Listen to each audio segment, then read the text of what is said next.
today we're going to go over the top 5 Town Hall 12 attack strategies. 3, 2, 1, go! Here we go. Number 5 on the list is going to be the Zap Witch attack strategy. Now, this attack is wrecking a lot of bases recently. A lot of times what we're seeing is people use it on bases where there's like one single target inferno, but this one right here, Mr. Steel Yogurt of LP4 Hades, is going to wreck this base even though it's got all 3 multi-target infernos. Absolute insanity, man, but that's just how strong witches are right now, that they could even make it onto this list at a town hall where 3 multi-target infernos is still the norm, still the meta, and yet this attack is wrecking so many bases. So first 2 multi-target infernos going to be zapped by lightnings and quakes. 4 lightnings, 1 quake will zap a maxed out multi at Town Hall 12 level. And then you're going to see he's ending on a multi-target inferno, and I got to caution you guys, normally this is not a good idea, but Mr. Steel Yogurt here has a really solid plan for it. Look at this core shot. Wall wrecker getting all the way into the core. In his spell composition bar, you're going to see he's got a jump spell to get access to that backside multi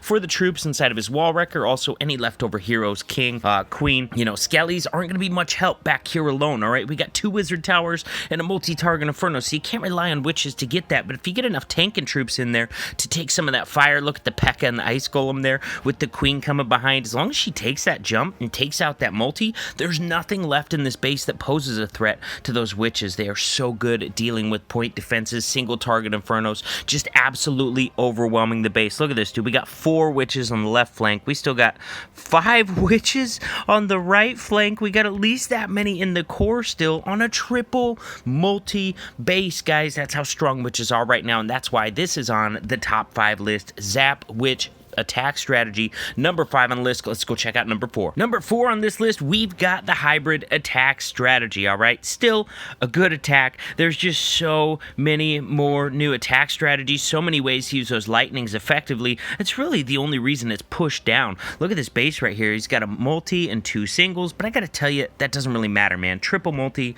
heck, triple single, you can still find a way to get it done with hybrid. It's just that versatile of an attack strategy, man. Look at that. Look at that poison way backed up there, making sure he catches those super minions in there. K-Mac dealing with that super minion CC like a pro, man. Those things can kill your queen super fast. So what's he going to be doing right here, man? Looks like he's not going to get his queen inside there. If he wanted that, he would have had to clear these outer buildings a little bit closer to the wall. So she's going to end up walking along the side there. Oh, he's got a super wall break planned right in there. Wow, nice. Walked her right around the corner. Gonna give his queen access to the town hall. Unfortunately, his king kind of went in the wrong way here. Instead of continuing to walk down this wall, he got locked onto by that single, but he's got the siege barracks. Now the P.E.K.K.A. can continue to clearing the buildings over on this side while the hogs and miners work right in between. I love the timing he had on this attack. Look at this, man. We got hogs and miners working right next to the queen.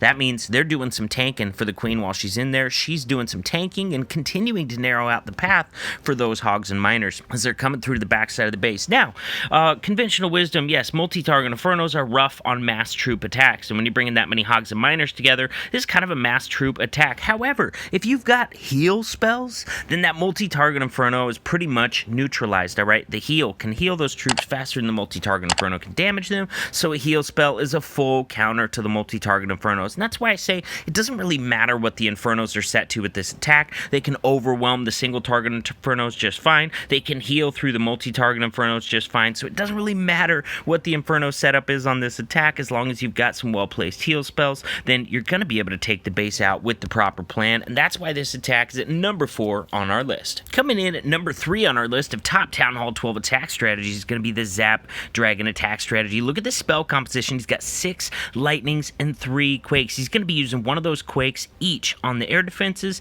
and then 2 more lightnings to get the air defense and the surrounding defenses taken down. Just like that, 3 out of 4 of the air defenses are down on this base. Now, this attack is used primarily on bases that have all 3 multi-target infernos, unless you've got a specific plan to deal with or tank or take out a single target inferno early, but definitely most effective against multi-target bases since they do damage to 5 different troops at once, and the dragons are pretty tanky. They can generally get those multis taken out before they're too far gone. In this spell composition, he's actually bringing a heal. That is going to help with the attrition from all of those multi-target Infernos. So even though, you know, they don't seem as dangerous to dragons as singles, that damage can add up by hitting 5 of them at once. That's why he's going to be dropping that heal spell right there. He's a little late on that heal, though, so he's going to lose a few more dragons than he wanted to, especially with that Eagle Artillery Fire. Now, in thinking about this a little more, man, I was like, God, maybe I might have probably swapped this out. I would not say that this really deserves a number 3 spot ahead of both Hybrid and Zap Witch, because to be honest, we're probably seeing both of those a little bit more than this. If I was going to configure this video right now, I'd have to say I'd probably put this one at number 5, but this is working so often at Town Hall 12, it definitely belongs on this list. Now, this one's getting heated right here. He didn't have very many of those loons go to the Eagle, barely gets the Eagle out. That multi-target Inferno is down to just the last breath of health, and he's also got an Air Expo in here, but look at this. He's still got his Queen alive with her ability. That could be huge for finishing off this raid right here, but I think the dragons are going to get that multi down just fine, and sure enough, it's a triple. Coming in at number 2 on our list is an attack that pros favor, man. Queen Charge Lava Loon. Now, usually I suggest, man, not using Lava Loon based attacks against triple multi bases, but let's face it, since Town Hall 13's been out so long with the scatter shots, we've all gotten used to lallowing scatter shots, the multi-target Infernos just aren't scary anymore, man. Once you get used to that at the Town Hall 13 level,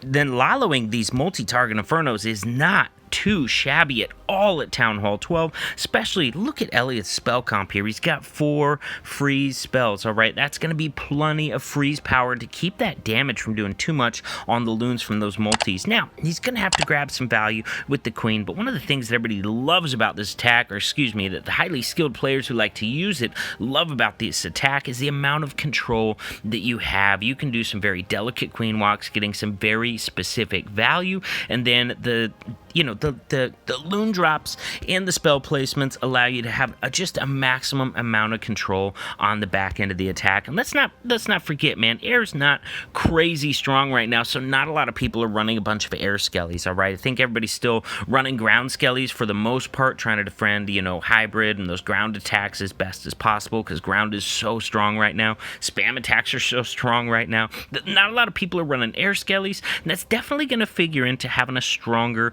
effect with this Queen Charge Lava Loon or even other Lava Loon based attack strategies. Now, he's gonna have to get his healers ducked out of range. My God, man. I would have dropped 2 freezes already on that multi-target Inferno, but Elliot's like, nah, the healers will get out of range. Don't even worry about it. Scattershot's coming in, doing some amazing things right there. He got the Hound in there quick enough that Scattershot didn't eat too many targets from that air defense right there, and look at how he's going to end on the Town Hall. Now, enemy does have some super minions in there, and they're going to stay right in the poison because their range is so long. Oh my goodness, look at him collapsing on the Town Hall right here. This is beautiful, dude. He's got 2 rage spells left over. He saved the Grand Warden ability for the Town Hall, so that Town Hall blast is not going to have an effect. Dude, he swagged a rage. He swagged a freeze. That is absolutely insane, man. Queen Charge Lava Loon, and he swags 3 spell space. That just goes to show you how in control of this attack he was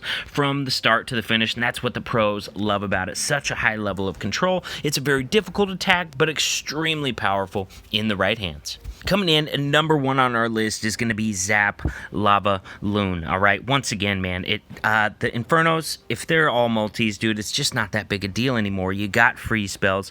If you're used to dealing with scatter shots at Town Hall 13 already, then all of a sudden multi-target Infernos aren't so big or so bad. They do their damage so much slower than the scatter shots. The scatter shot can lock on and drop a group of loons that isn't at full health immediately. With multi-target Infernos, you have a little bit more time to correct with spells. Make sure you get them frozen or zoom right through them. Check this out, man. First part of this attack is going to be the hero dive, all right? You can be great at Lalo, but you got to be good at doing a hero dive as well. If you get some big time value with your heroes, even like a half-ass kind of Lalo can really do well on these attack strategies as long as you're going to get a ton of value with your hero dive. Now, he's trying to get the Town Hall taken out right here. That's going to give him a lot of flexibility with the Lalo on the attack strategy, all right? he's gonna be able to use his Grand Warden ability basically wherever he wants. If you're leaving the Town Hall for Lalo, then you really have to save the Grand Warden ability for the Town Hall. Now he's starting that scatter shot,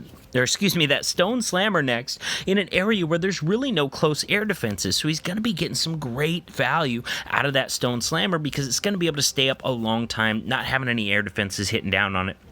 Now that it is moving into air defense range there, he's already gotten his Hound and his Loons in there. So still, look at the health on that scatter shot, man. The thing's just now getting down to half health, going in, taking out yet another Expo, really thinning out this attack. Now he's got some supporting Loons coming in from the side, making sure he doesn't lose this core group out to the edges by taking out those edge defenses and continuing to push this core group in through the base. Now he's got this Grand Warden ability, but he's already got this Inferno on ice, so he definitely doesn't need to use it there. He's out of freezes, so even though he probably would have liked to have a Grand Warden ability right there for that multi that wasn't taken care of, the Warden decided to stick with a different pack of Loons, so he's going to try and use this at a time where he's going to get maximum value. There we go. They're moving into a Tesla farm. They're moving into a multi-target Inferno. Can we get some to break away to go get this multi-target Inferno? Oh my goodness.